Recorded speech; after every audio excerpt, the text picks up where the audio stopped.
It's Wardy here, and I am amped up to get into what was nothing short of an amazing Mets home opener, and what an amazing victory it was. How's it going, everybody? We're breaking down the latest in Mets land in our latest post-game segment as the Mets take down with ease the Toronto Blue Jays in Game 1 of a 3-game set by the final score of 5-0. In today's show, we're going to go over all the key takeaways. We're going to break down the game inning by inning, pitch by pitch, 1 through 9, more brilliance from this Mets bullpen. Tyler McGill going 5 shutty. Pete Alonso is a man possessed. He cannot be stopped. And Juan Soto, the one and only, made his Mets home Citi Field debut, and it did not disappoint. Guys and gals, I'm so amped up to break down this ball game. Thank you all kindly for smashing that like and subscribe button as your first chime in. But folks, you know the drill by now. Spam those W's in the show if you're watching live, or for my replay viewers, the same applies. Let me see in the chat down below and in all the comments, everybody. I want to hear from you. What is your biggest takeaway here tonight after what was an amazing Game 1 victory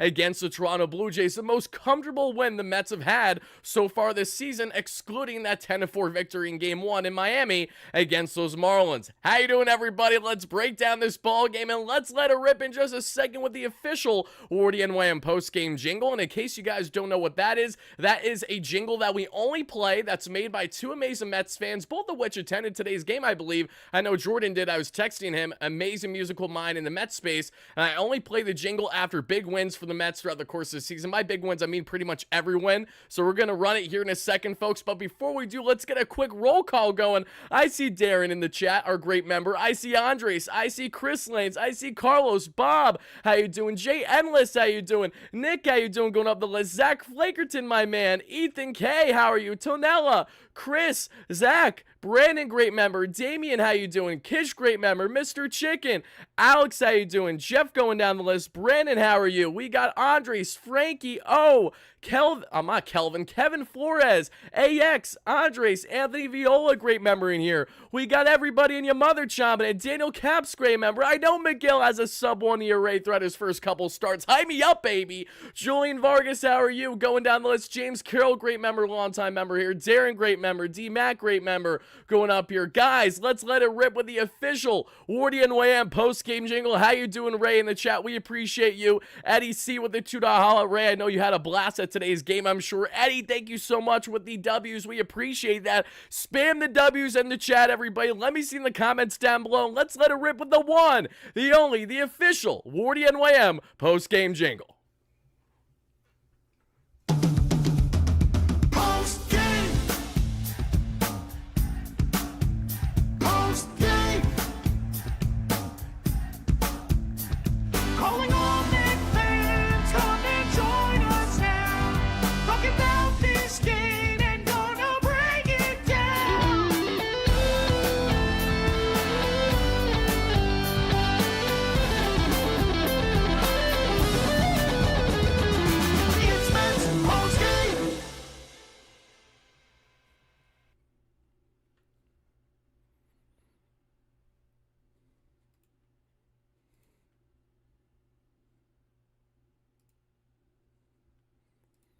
Shout out to my guys Greg and Jordan with the official WardyNYM post-game jingle. Folks, to everyone that attended this masterful ball game at Citi Field, the first of many amazing victories, I gotta break it down from the fan point of view. Sadly, I wasn't there, but I will be attending, guys, not 1 but 2 games next week, everybody. You heard it here first.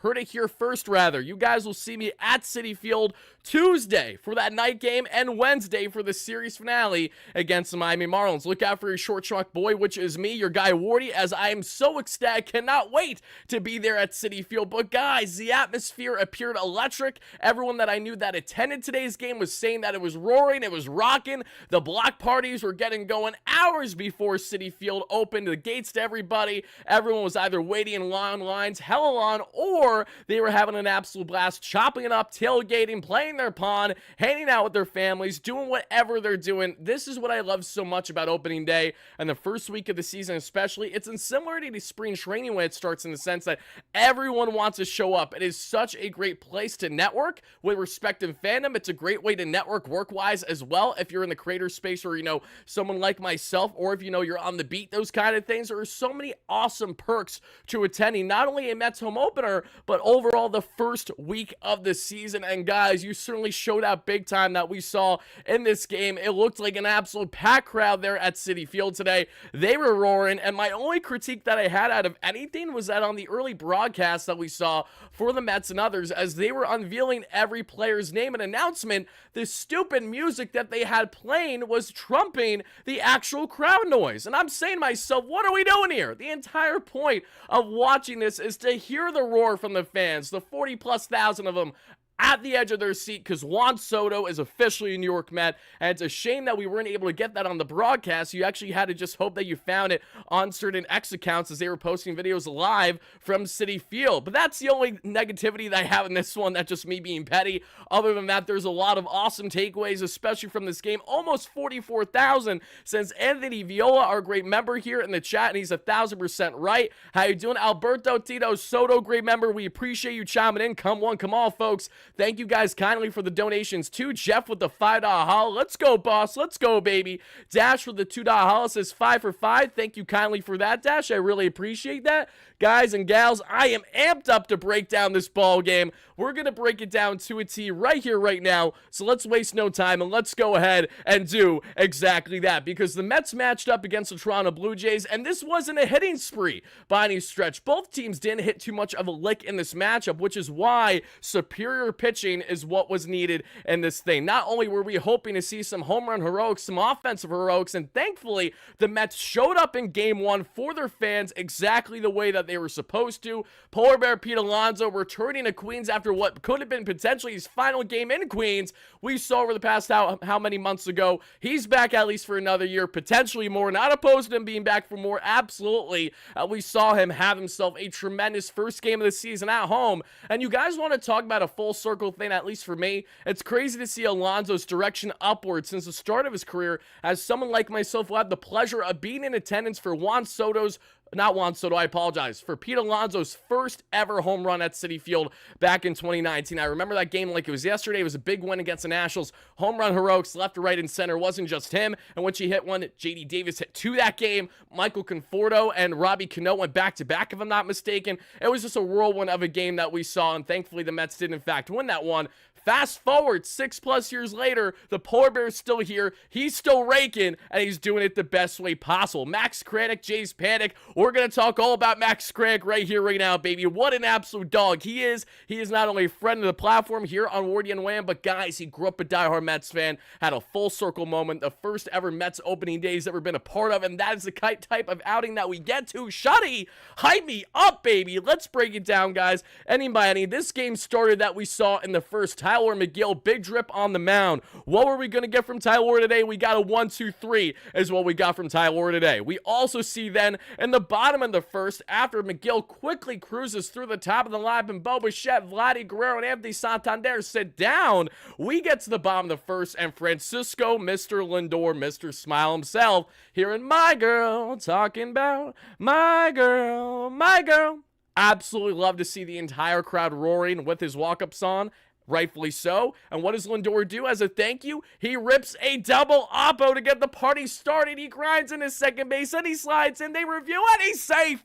He's pumped up. I'm pumped up. We got the leadoff hitter going after he hasn't hit a lick for the most part this season. You're feeling good to start this thing. I wish the crowd looked like it was rocking Citi Field. It looked electric. It absolutely did, Jason. D-Mac with a $5 holla. Thank you so much. He says, Team ERA is now 2.03, fourth in MLB. Oh, baby. I thought our pitching was supposed to be a weakness. Again, don't jinx anything, D-Mac. Let's appreciate things for what they are right now. And if you trust the pitching lab, if you trust David Stearns, if you trust Carlos Mendoza, if you trust Jeremy Hefner and Desi Driscoll, then you know that we should be fairly confident in this Mets pitching staff throughout the course of the year, regardless of who's there. But it's great to see the early success that they've had throughout the first plus week of the season.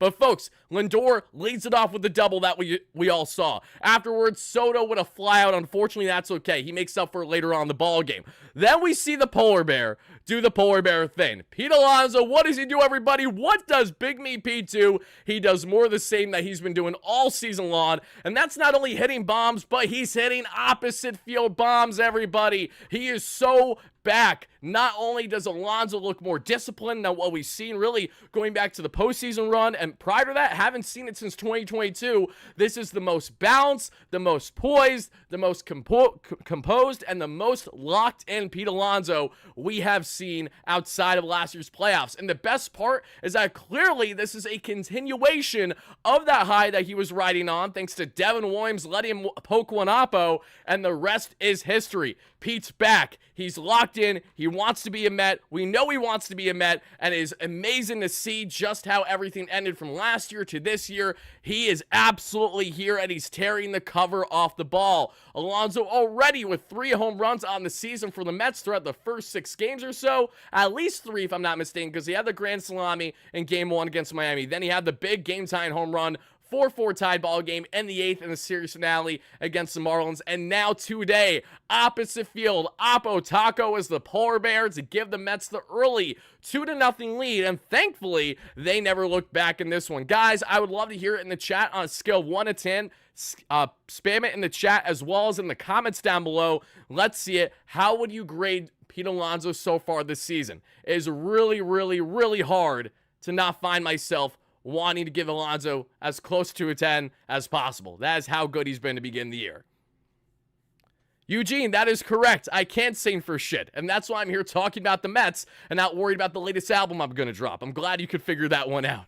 Okay, well, now, guys, let's continue to break this one down. And yes, again, if you haven't seen it already, we did play the Wardy jingle. We'll play it again before the end of the live show, but you guys got to remind me. That's the most important thing. I'm seeing a lot of 8s, a lot of 9s, a lot of 10s, a lot of 11s, a lot of 10s, a lot of 9s, a lot of 10s.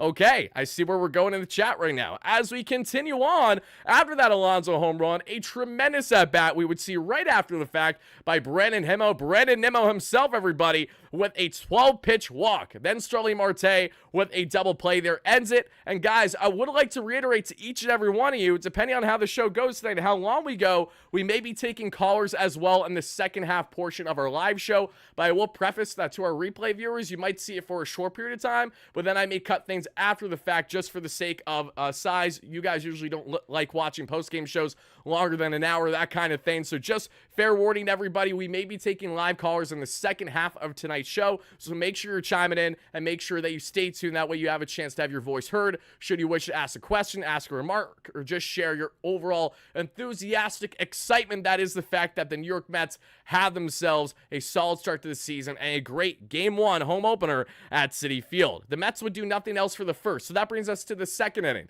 Andres Gimenez, a former Met turned Guardian, turned now Toronto Blue Jay this past offseason, strikes out from Tyler McGill. We would see then Springer with a 2-out triple. Siri tried to make the catch. It was just away from him. He dived an attempt, obviously, because he was already in full sprint speed. Not his fault at all. He gets a third. Thankfully, the runner wouldn't score because after Wagner gets on with a walk, runners at the corners for Tyler McGill, and he escapes the jam by getting a key pop out on Clement to end the inning.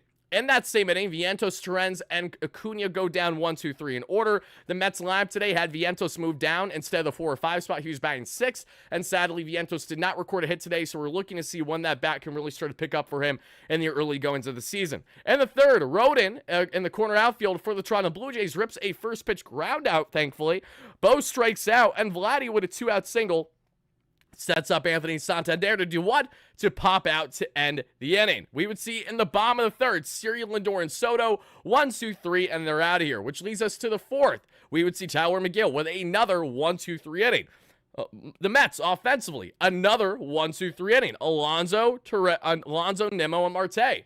In the fifth, we would see Wagner strike out. Tyler McGill with yet another 1, 2, 3 inning on the day. That would be his final full inning of work. Vientos, Torrens, Acuna go down in order again there, sadly, which leads us to the 6th inning. And in the 6th inning, we would see Bo Bichette line out. Then Vladdy and Santander get on with back-to-back walks, and that is where Tyler McGill is taken out from today's game. Reed Garrett comes in, and what does Reed mother effing Garrett do? He is an absolute bulldog. He strikes out Andres Gimenez with ease, and he strikes out Alejandro Kirk right away for back-to-back Ks to leave the runners stranded to save Tyler McGill's final line, folks, as it is the following. 5.1 innings of 82 pitch, 2 hit, 3 walk, 0 earned run ball, and 4 strikeouts for big drip Tyler McGill, who's now down to a .87 ERA throughout his first 2 starts of the season. I don't know about you guys, but for a pitcher that was initially supposed to be our 5-6 starter to begin the season, I'm not complaining too much with these early outings. I don't know about you.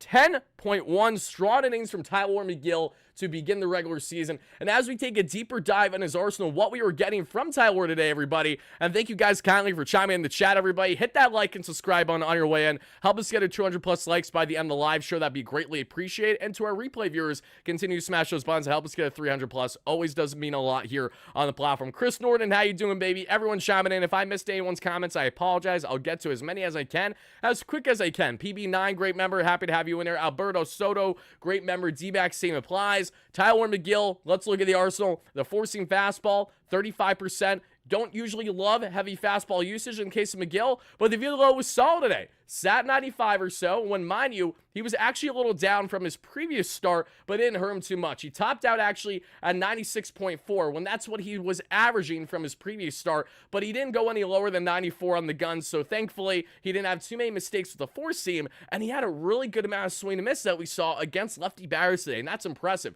He had a 38% whiff rate against left-handed batters. The slider, which he threw 33% of the time, sitting right around 84 miles per hour. He also had a 38% whiff rate against lefty batters. Against right-handers, it was 29%, and the four-seam fastball was 33%. The sinker, which he threw 18% of the time today, we saw sitting right around 94 to 95. And against left-handers, didn't have as much success in the whiffs, but against right-handers was at 24%. The curveball, which he only threw 9 times, sat right around 81 there. And the changeup that he only threw twice, sitting right around 89 to 90. A very strong outing for Tyler McGill with his parents in attendance, which you absolutely love to see. Shout out to the McGill family. I was texting Tyler's mom pregame today. Little does Tyler know, I'm literally just texting his parents on the side casually, like all the time. I texted him earlier today, said, have a great time of the game. Looking forward to seeing how McGill will do. She said, me too. Weather looks good today. I said, absolutely. And she was obviously pumped up to see McGill go 5.1 shutty today. So shout out to Tyler, shout out to the McGill family, and shout out to you guys for smashing like and subscribe on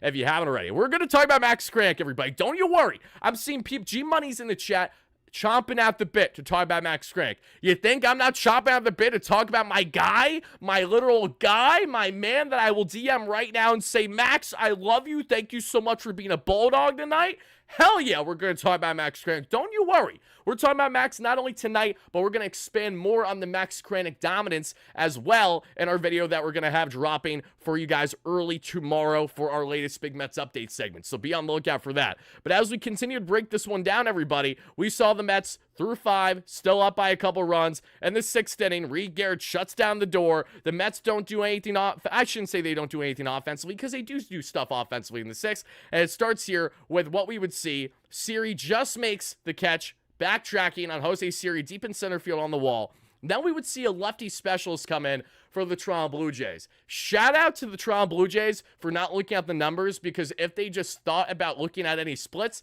then they would know that the worst 2 lefty batters, and not only the Mets line, but in some of all the National League that you could try to set up a lefty-lefty matchup against, are Juan Soto and Brandon Nimmo. Imagine being thick-headed and not realizing that both of them tear the cover off the ball against both righties and lefties, and Nimmo has had an immense amount of success against left-handers throughout his entire career. What happens right away? Juan Soto happens. An RBI double pulled down the first baseline. We would see Lindor come in to score after a bobble ball there by Rodin in right field. Soto gets into second base safely with his first hit, his first extra base hit as well as a New York Met here at Citi Field. Right after, Brandon Nimmo, more like Brandon Himmo, he does the exact same thing, because of course he does. Brandon Nimmo rips himself an RBI double. That increases the Mets lead 4-0, and just in the snap of a finger, the lefty specialist that came in for the Toronto Blue Jays was kicked out of the ball game thereafter. Who did they decide to bring in? Everyone's favorite former Mets said absolutely nobody, and Jacob Barnes, the soft-tossing right-hander, comes in and he gives up an RBI sac fly to star-studded Starling Marte, who was batting 5th in today's lineup. The Mets have themselves a 5-0 lead as we then head into the 7th, because in the 7th, AJ Minter comes into play, and AJ, after not looking so hot in the early goings of today's outing, makes up for it and then some. Minter gives up a single to Springer that we would see.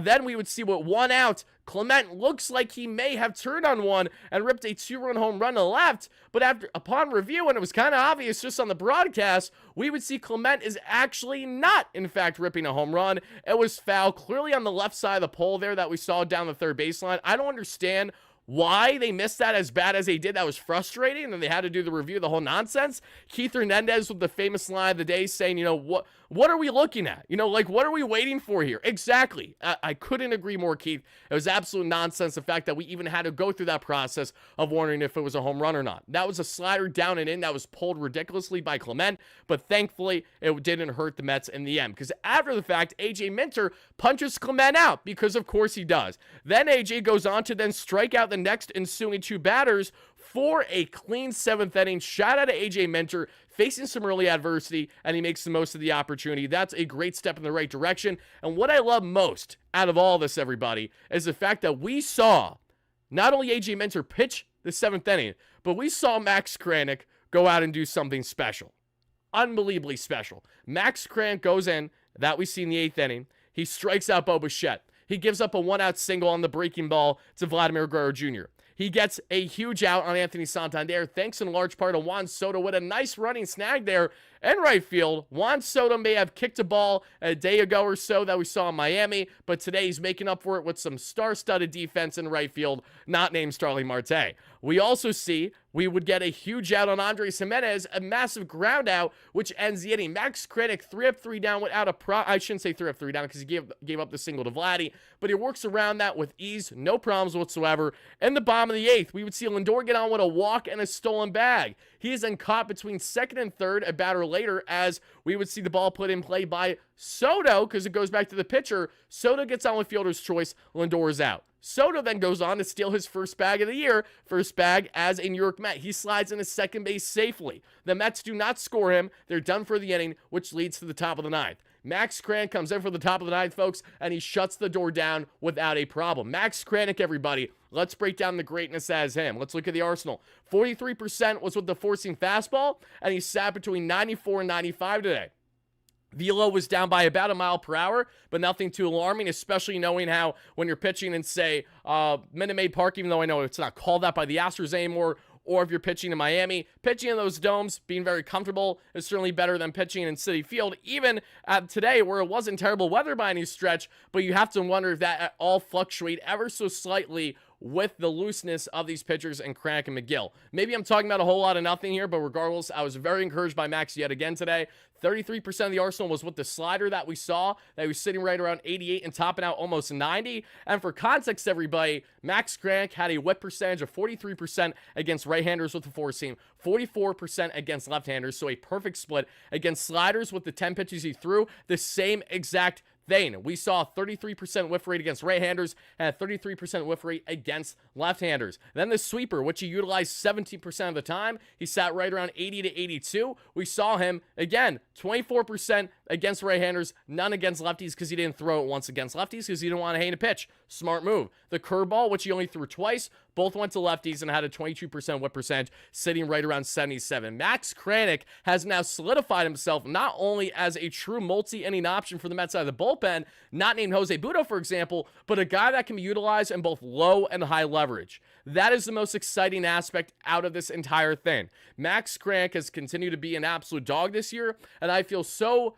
I don't know, what is the word? It's either validated or vindicated. It's one of the two. You guys can let me know which one. I'm not smart. You know the drill. I'm just a talking head, rambling about the Mets every single day. But one of the two is how I feel in response to Max Kranick's great rise to now, I don't want to say stardom, but is clearly a key piece in this bullpen that hopefully, knock on wood, God willing, shouldn't be going anywhere anytime soon. He's solidified himself. He has a starter mix, but they love him as a 1 to 2 inning pitcher, at most 3. But between him, Huascar Brosman, and Jose Butto, the Mets have a lot of pieces in their bullpen to eat multiple innings. And then if Paul Blackburn does, in fact, factor in this bullpen as a swingman at any point, he will probably find himself in that category, and he'll probably do it pretty well, too. And then you also have to think of Daniel Nunez, who we haven't even talked about after he went too shutty just a night ago in Syracuse. We're going to talk more about him in our video that drops tomorrow, too, as why he needs to be here and Danny Young needs to get the heck out of here. Outside of that, though, folks, we're feeling vindicated. There we go, D-Mac. Thank you so much. I appreciate it.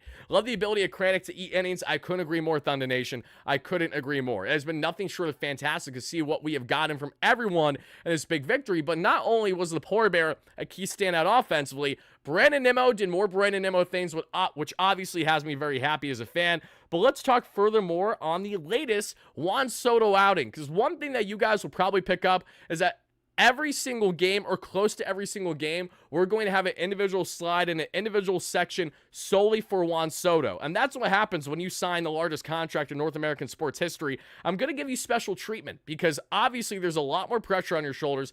Obviously, this is a guy that certainly is going to be stepping up and hopefully living up to the hype all year long, but he's the guy that we're going to be locked in on more than anyone else. Like, I think that goes without saying. I'm going to be so locked in on Juan Soto all year long, and I'm really excited to see more of what he can do. But before I talk more on Soto, I want to give a big shout out to some friends on the platform, and that's Blue Jays Today in the chat. GD, brother, I apologize that you had to do that entire watch party where your boys didn't even get a run. I know that feeling all too well because all I did was watch parties in my first year of YouTube in 2021. If you know, you know. It was endless watch parties and a godforsaken year for the Mets where they got nowhere close to playoffs and everyone got hurt. It felt like it was horrendous. But Blue Jays Today, we love you. Adam and Nick do a tremendous job covering the Blue Jays. So if you guys ever have interest in chiming into Blue Jays content, whether that's for Vladimir Guerrero trade rumors or rumors in general that we'll be talking about plenty leading into the offseason naturally, whether it's to keep up with the Blue Jays or to hear the opposing fan point of view and key matchups like this, they have you covered. So please make sure to check them out, everybody. They do great work.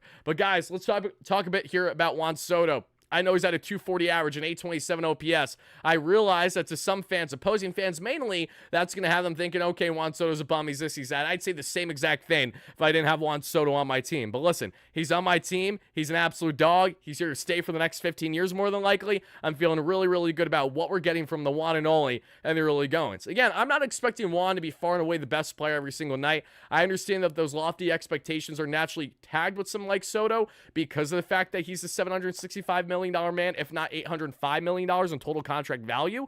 But let's not forget why we brought him in and what his role is supposed to be. He's just supposed to go out and play his game. We're not asking him to be our savior, like to be our captain the way that Lindor already is. We just need Juan Soto to continue to be Juan Soto. For all I care, Juan Soto could be the biggest introvert imaginable, and I couldn't care less as long as it means that he's playing the caliber that he's supposed to and what he's done throughout his career. Thankfully, though, Soto isn't as much of an introvert. He is pretty extroverted. He does love to show his personality. He loves to kind of be a leader as one of the multiple leaders in the clubhouse, and he goes about his business how he goes about it. You know, he's not too overwhelming on opposing players, or I should say teammates rather. From everyone that I've heard in the Mets clubhouse, they've only said glowing things about Juan Soto. From previous clubhouses, I've heard the same. The only exception, honestly, was the Padres. I think that they had and continue to have an ego issue between Tatis, Manny, and what was Soto at the time, and then you brought in Xander as well. There are a lot of pieces there, and that could have been a little bit one too many egos to mesh in San Diego, where it's a lot easier, I think, to be relaxed and enjoying yourself there half the season than it is at Citi Field. And that isn't a slight at Citi Field in the slightest, but just the stark contrast between enjoying a gorgeous, sunny 70 to 80 degree San Diego every day, perfect weather, versus being in New York. We know how much that can fluctuate. It really does make a difference. I don't know how players are, but I am a guy who likes that, not likes, but tends to have seasonal depression. So especially throughout the winter, I'm like, I just want to be in San Diego this entire stretch of time, like a lot of other people that find themselves in similar category to myself. But guys, I would love to hear what, on a scale of 1 to 10, what do you give Juan Soto with how he's fared so far in a Mets uniform, right? He's given us a couple home runs, which has been great, or at least one home run, rather. And he's given us some key doubles, some key extra base hits. He's gotten his walks. Soto has been pretty much as advertised without going on a complete tear yet. So I would love to hear from you guys on a scale of 1 to 10. What would you grade Juan Soto and why? Let us know in the chat, everybody. Thank you so much for doing exactly that. And also let me know separately after you did that. Maybe you can comment, Soto, I'll give this grade. And then I would love to hear, too, what is your Tyler McGill grade? Because I got to be honest, everybody, after seeing what Big Drip just did today, even though it's 5.1 5.1 innings to not allow earned run means that Tyler McGill is going to get a 7 out of 10 from your guy Wardy here. Usually I'm stubborn, and usually I don't like to go beyond a 6 or 6.5 if they haven't even given me 6 innings. But Tyler McGill was really in command of his arsenal today, and I can't get over how well he was able to command his pitches, specifically as you saw with the breaking ball against those left-handed batters. That was a huge difference maker that we saw in this one, and it's going to lead to continued success if he can have similar approaches to this. Again, the drop on that thing is disgusting, and that is what we saw to the increased whiff rates against these left-handed batters in particular. Tyler McGill, baby, more of this, and the Mets have something really cooking in their rotation between himself, hopefully more dominance out of Clay Holmes, getting more and more good things out of him, having yet to see the best out of Clay Holmes. So I'm looking forward to seeing what his next start will be, and then going on from there. Griffin Canning, a big start for him tomorrow against the former Met turned foe now, and Seabass and Chris Bassett, the one and done as a Met. Then we have in game 3 of the series, Bowden Francis versus David Pearson, the key pitching matchup of the series on paper for sure. Seeing a lot of 8s, some 10s, so 8 to 10 here on all the ratings. Love to see that. Let's see it, everybody. Soto gets an 8. McGill goes for 9. Let's see your 7.95, says Alfred. He's like, I can't commit to 8, but I'm really close to getting there. Let's see.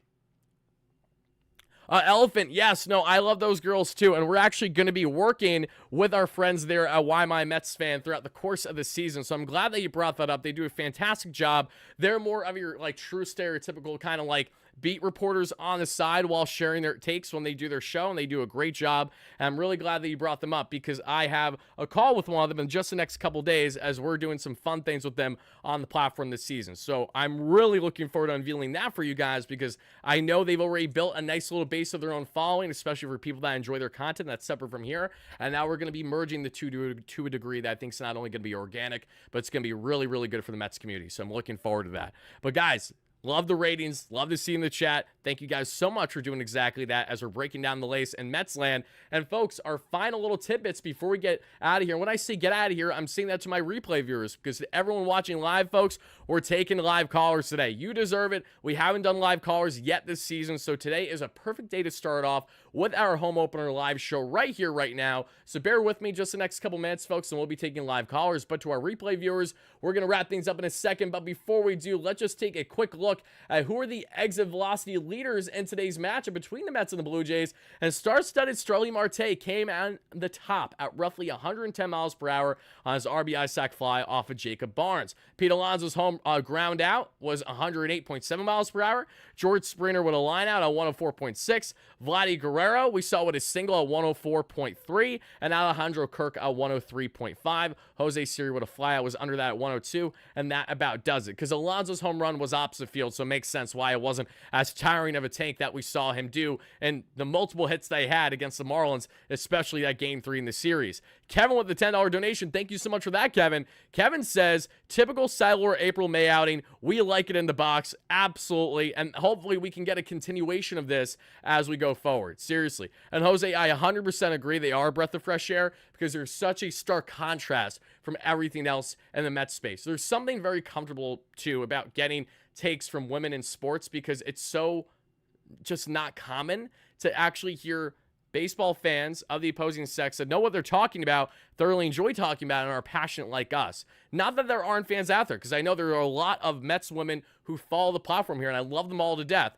But there are not nearly enough in the game today that are really going out there to make sure that their voices are heard. And I'm loving that I'm seeing more of that. I think that's great for the game, especially for not only overall baseball fans, but especially like what I'm seeing in the Mets communities. I don't know if you guys follow on X how there's like those respective communities you can join, but there's an entire like women's Mets community there just for women Mets fans that do spaces together. There's also a community there for Queens baseball that's more of my my Mets fan friends that are Dominican, that are Puerto Rican, you know, more of my Latin Mets fan friends especially, which I think is absolutely sick. I love the fact, and then you have the big chat, which is just the largest like Mets chat on X, but it's all over the place and what you're getting from people. I love these niches that people are building. It's just like what we do here on YouTube, and that is how you further build the fan base, because at the end of the day, everyone's coming together, right? They're all coming together to talk about the Mets in one way, shape, or form. And I think that's the most beautiful thing imaginable. Seeing the smoke coming out of the apple, it was sick, right, Enzo?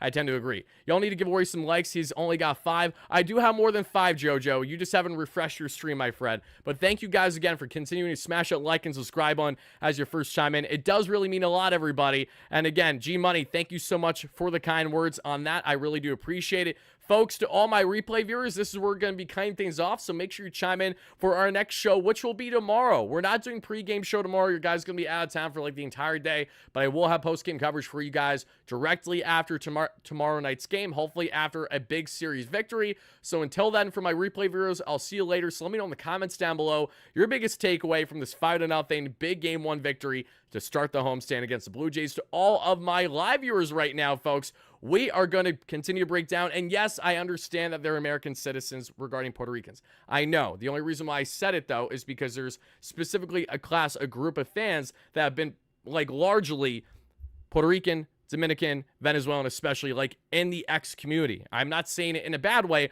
I'm saying it because they purposely have their own niche. So that's all I'm trying to explain.